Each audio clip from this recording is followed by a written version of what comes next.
जनाजूट भस्म अंग धर भुजंग सोम संग नयन दीन अमृतमय सदा मग्न योग निलय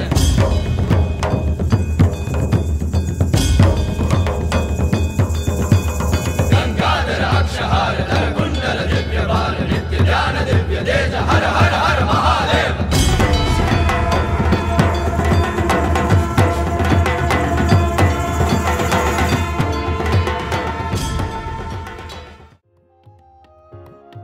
বারাণসী বেড়াতে যাচ্ছেন অথচ বেনারসি শাড়ি সূতিকাগারে যাবেন না, এমনটা হয় নাকি?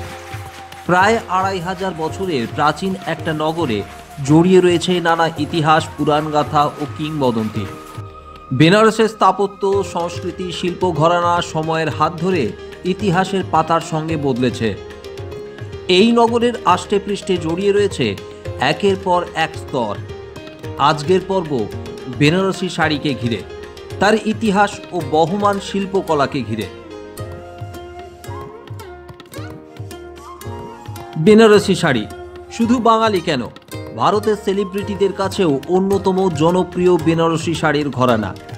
একটা সময় ছিল বেনারসি মানেই বিয়ের মরশুমে শাড়ি ধরা হতো। এখন সেই ধারণা ভেঙে চুরমার হয়ে গিয়েছে। নিত্য নতুন ডিজাইনের ধাক্কায় হাল ফ্যাশনের প্রথম শাড়ির জায়গা করে নিয়েছে। বেনারসের শাড়ি নিয়ে যদি বলতে যাই, প্রথমত বলতে হয় যে এটি প্রায় মুঘল আমল থেকে আমাদের এই বেনারসের শাড়ির প্রচলন শুরু হয়েছিল। মূলত আগে বেনারসি শাড়ি তৈরি হতো স্যাটিন বেসড, মানে যে কাপড়টির উপর বেনারসের কাছে হতো সে কাপড়টি হচ্ছে, ফ্যাব্রিকটি হচ্ছে স্যাটিন ফ্যাব্রিক হতো আগে, এখনও হয়, বেশিরভাগই স্যাটিন ফ্যাব্রিকেই হয়, বাট তখন স্যাটিন ফ্যাব্রিকের উপরেই হতো শুধুমাত্র। এবং যেটা হতো অত্যন্ত ভারী, মানে জরির কাজ এবং এমব্রয়ডারি কাজ, অন্তত তার ওজন 2 কেজি বা তার উপরে হতো। কিন্তু এখন উইভার অ্যান্ড আর্টিজান বেনারসের তারা দিনত সারা দিন রাত্রি তারা পরীক্ষা করে নিরীক্ষা করে এবং তারা একটা রিসার্চ ওয়ার্ক অলওয়েজ করছে, করার পরে তারা এখন অন্যান্য ফ্যাব্রিকের সাথে তাকে ব্লেন্ড করে এবং কীভাবে বেনারসি শাড়ি এখন তৈরি করছে সেটা সত্যিই আশ্চর্য এবং দেখার মতো। সবার আগে জেনে নেওয়া যাক বেনারসি শাড়ির সূচনাটা ঠিক কিভাবে হয়েছিল এবং কোন সময়ে হয়েছিল।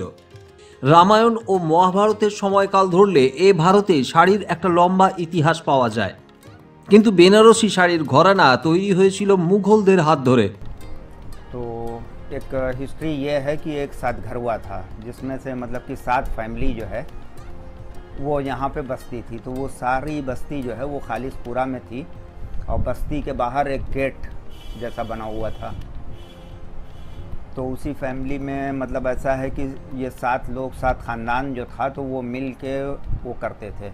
और जब यहाँ आए तो यहाँ वीवर पहले से थे, चूँकि मतलब कि हिंदू राजाओं के टाइम में वो मोटा काम, तोता और वो जो है शिकारगाह, ऐसा काम हुआ करता था।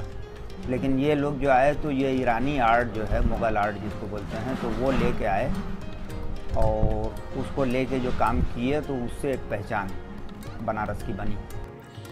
আগে ভারতে হিন্দু রাজাদের আমলে নকশাদার কাজ হলেও বস্ত্রশিল্পে ইরানি ও মুঘল ঘরানার নকশা জাঁকিয়ে বসে। একটা সময় ছিল মূল সিল্ক আসতো চীন থেকে, পরে ভারতে সিল্কের উৎপাদন শুরু হয়। ধীরে ধীরে সেই বাজার বিশ্বব্যাপী হয়ে ওঠে। এখনও সারা বিশ্বে সিল্ক রপ্তানির ক্ষেত্রে দ্বিতীয় স্থানে রয়েছে ভারত। সময়ের হাত ধরে বেনারসি শাড়িতে বৈচিত্র্য যেমন এসেছে, তেমনি পাল্লা দিয়ে বেড়েছে চাহিদা। আর সেই চাহিদার কথা মাথায় রেখেই বস্ত্রশিল্পে জায়গা করে নিয়েছে পাওয়ারলুম, অর্থাৎ মোটর চালিত বস্ত্র বুনন যন্ত্র। হস্তচালিত এখনও থাকলেও তা অত্যন্ত কম। স্বভাবতই মোটর চালিত যন্ত্রে একটি শাড়ি বুনতে যা সময় লাগে তার থেকে অনেক বেশি সময় লাগে হস্তচালিত যন্ত্রে। सिल्क में भी किया, क्योंकि मतलब कि जो लूम चलता था तो उनके साथ मिल के किया। फिर जो है कॉटन, अपनी पहचान एक कॉटन इनकी थी और कॉटन में माहिर थे। कॉटन में काम जो है अमूमन जो है मतलब कि भारी जंगला होता था और कुछ काम वैसा होता था कि जामदानी टाइप और उस पर जरी का कुछ काम होता था। ये सफ़ेद रंग का जो कपड़ा है ये तो अवध जामदानी, ये उमूमन जो है अवध के जो नवाब थे तो उनकी ये पसंद थी। पहले उसको जो है काढ़ के बारीक बारीक पत्ती वो होता था, लेकिन चूँकि मतलब वक्त के हिसाब से इसको बदला गया कि कॉस्ट कम आए। তবে হস্তচালিত বুনন শিল্পী কমে গেলেও এর একটা আলাদা চাহিদা রয়েছে। কিছু ডিজাইন রয়েছে যা মোটরের থেকে হস্তচালিত যন্ত্রই শ্রেষ্ঠ, ফলে সেই শাড়ির দামও হয় বেশ চড়া। বেনারসি শাড়ির ডিজাইনে বেশ কিছু স্বতন্ত্র বৈশিষ্ট্য রয়েছে।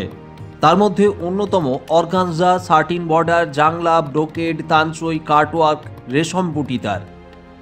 দামি শাড়ি মূলত অভিজাত শ্রেণীর মানুষরাই ব্যবহার করেন, ফলে সেখানেও দেখা যায় রূপো ও সোনা মিশ্রিত জরি বা সুতোর কাজ। যদিও অনেকটা একই ধরনের দেখতে হলেও ৯৯% শাড়িতে ব্যবহার করা হয় সোনালি ও রূপোলি রঙের সুতো, যা কোনোভাবেই সোনা বা রূপো মিশ্রিত জরি সুতো নয়। कॉटन यार्न है, उसके ऊपर सिल्वर हम रैप करते हैं।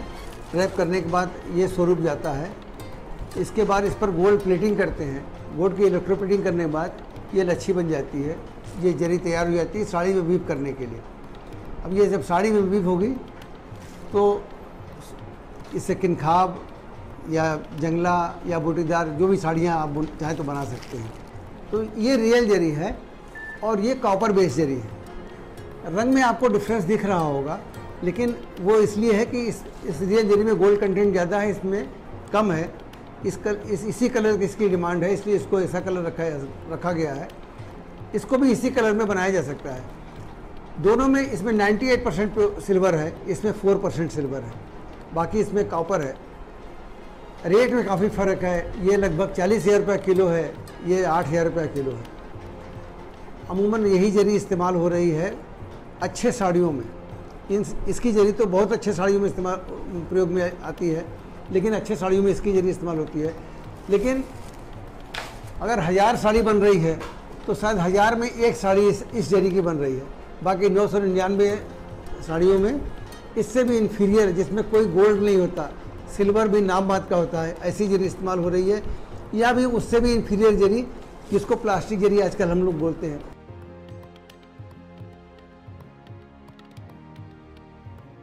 বলা বাহুল্য সেগুলির দাম তুলনায় অনেকটাই কম। বেনারসি শাড়ি প্রস্তুতির ক্ষেত্রে জায়গার পার্থক্য রয়েছে, যেমন ডিজাইন ও কোয়ালিটির দিক থেকে বেনারসের মদনপুরা, ছবিঘর সবচেয়ে এগিয়ে। এছাড়া মোবারকপুরেও বড় সুতিকাগার রয়েছে, কিন্তু কোয়ালিটি ও ডিজাইন ততটা উন্নত মানের নয়।